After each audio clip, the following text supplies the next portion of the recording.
और हमने होली बिल्कुल सेलिब्रेट नहीं किया था क्योंकि मेरे यहाँ लग गया था खुद का।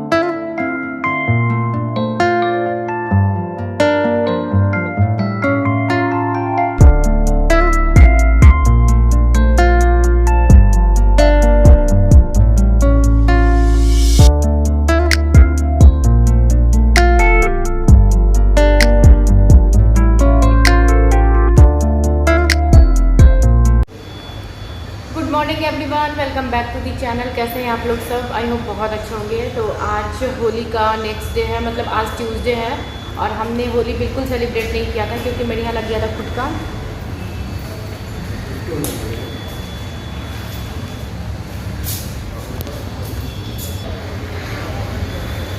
और आरुष का अल्ट्रासाउंड हो रहा था, लेकिन सैटरडे को हम लोग आए थे लेकिन उसका अल्ट्रासाउंड नहीं हो पाया क्योंकि टाइमिंग प्रॉब्लम थी, इसलिए काफ़ी भीड़ थी और आरुष के स्कूल में उसका एनुअल फंक्शन था तो वो मिस नहीं कर सकते थे, इसलिए तो आज फिर से हम आए हैं आरुष का यूरिन का अल्ट्रासाउंड करवाने के लिए क्योंकि डॉक्टर ने बोला था कि उसको यूरिन इन्फेक्शन हो गया, इसलिए। तो बस अभी मैं क्लिनिक में बैठी हुई हूँ। आरुष के पापा गए हैं उसके लिए कोकोनट वाटर लाने के लिए क्योंकि उसका टम्मी फुल करना है पानी पिलाकर, इसलिए तो मैंने ब्लॉग कर दिया है स्टार्ट। एंड उसके बाद फिर आगे का जो भी होता है मैं सारी चीज़ें आप लोगों के साथ शेयर करती जाती हूँ। हाँ,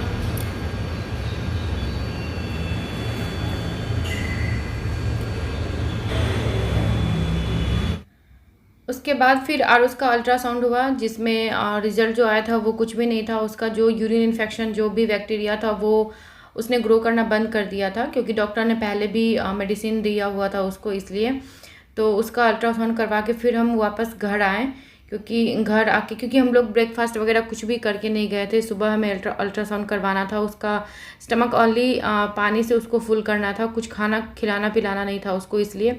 उसके बाद फिर हम लोग घर आए। घर आने के बाद बहुत ज़्यादा भूख लग गई थी, मतलब जैसे कि सुबह बस एक कप चाय पी के हम लोग गए थे, इसलिए बहुत ज़्यादा भूख लगी थी। तो घर आने के बाद हस्बैंड ने फ्रूट चाट बनाया था, तब तक मैं लग गई थी कुछ खाने पीने की तैयारी में। तो यहाँ मैंने सबसे पहले चाय बिठा दिया था क्योंकि चाय बनने में थोड़ा टाइम लगता है, इसलिए। और आरुष के लिए मैंने बनाया था स्माइली और हमने ये पोटैटो बाइट्स होता है ये लिया था एंड ये हमारा ब्रेकफास्ट हो गया था।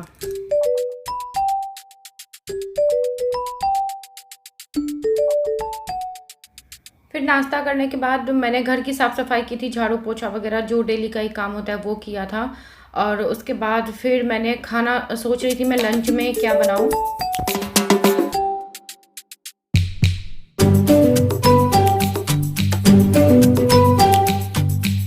और लंच में मैंने बहुत सिंपल सा खाना बनाया था, मतलब दाल चावल और भिंडी का भुजिया मैंने बना लिया था क्योंकि क्योंकि एक तो टाइम था भी नहीं कि आप कुछ सब्जी वगैरह करके मैं कुछ ग्रेवी वाली सब्जी बनाती है ऐसे कुछ। तो बस सिंपल सा मैंने दाल चावल और जो भिंडी का भुजिया होता है वो बनाया था। उसके बाद हम लोग बहुत थक गए थे क्योंकि आप कहीं प्लानिंग करके मतलब कि रेस्ट लेकर जाते हो कहीं तो ठीक है, लेकिन ऐसे हड़बड़ी में जाना ना बहुत ज़्यादा थकान हो जाती है।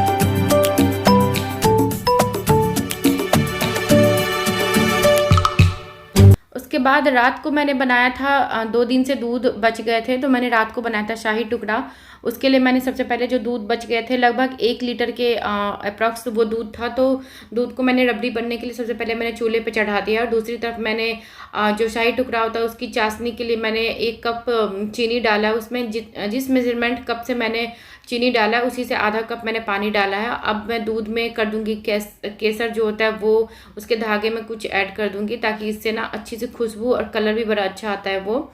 उसके बाद मैंने ना, मेरे पास वाइट ब्रेड नहीं था, ब्राउन ब्रेड ही था। आप चाहें तो वाइट ब्रेड भी यूज कर सकते हो, वैसे ब्राउन ब्रेड से भी कलर बहुत अच्छा आया था।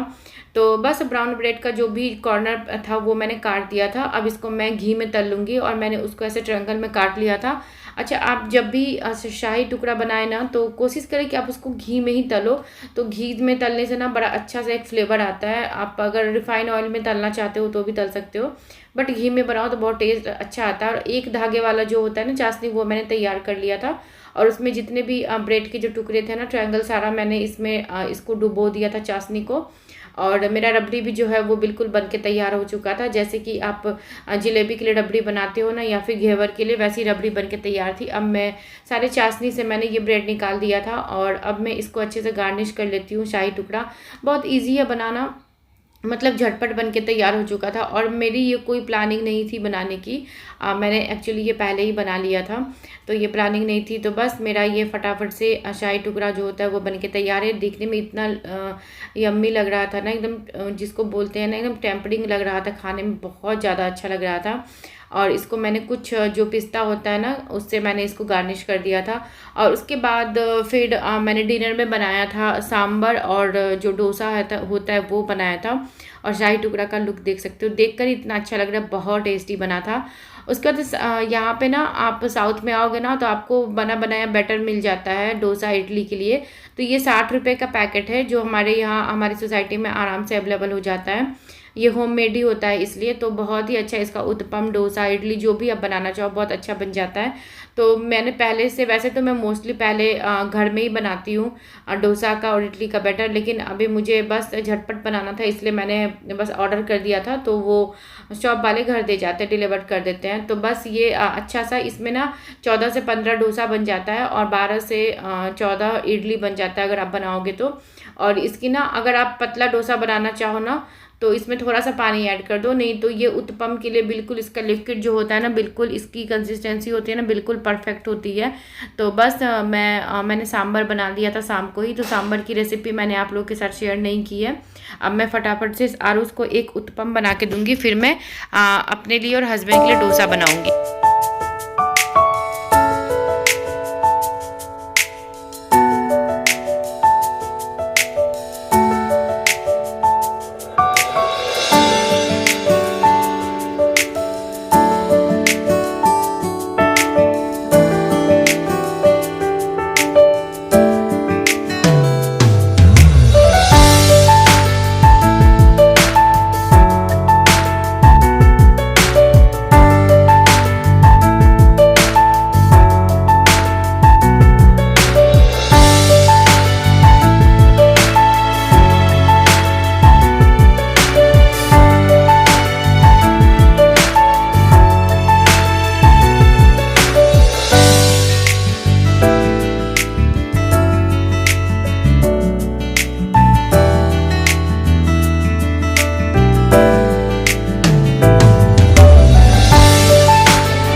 तो पहले मैंने आरुष को एक उत्पम बना के दे दिया था, और डोसा भी है वो बिल्कुल परफेक्ट बन के तैयार हुआ था। तो थोड़ा सा थिक वाला मैंने आरुष के लिए उत्पम बनाया था। आप यहाँ पे साउथ में जहाँ भी जाओगे रेस्टोरेंट वगैरह में, तो उत्पम ऐसा थिक ही, थोड़ा सा मोटा ही रहता है। आप इसमें चाहे तो गार्निशिंग के लिए सब्जी वगैरह ऐड कर सकते हो। और ये है सांभर और डोसा, और साथ में जो मैंने शाही टुकड़ा बनाया था वो। तो कैसा लगा मेरा छोटू सा ब्लॉग बताइएगा ज़रूर। चैनल पर नए हैं तो प्लीज़ चैनल को सब्सक्राइब कर दीजिए। मिलते हैं कल के नेक्स्ट ब्लॉग।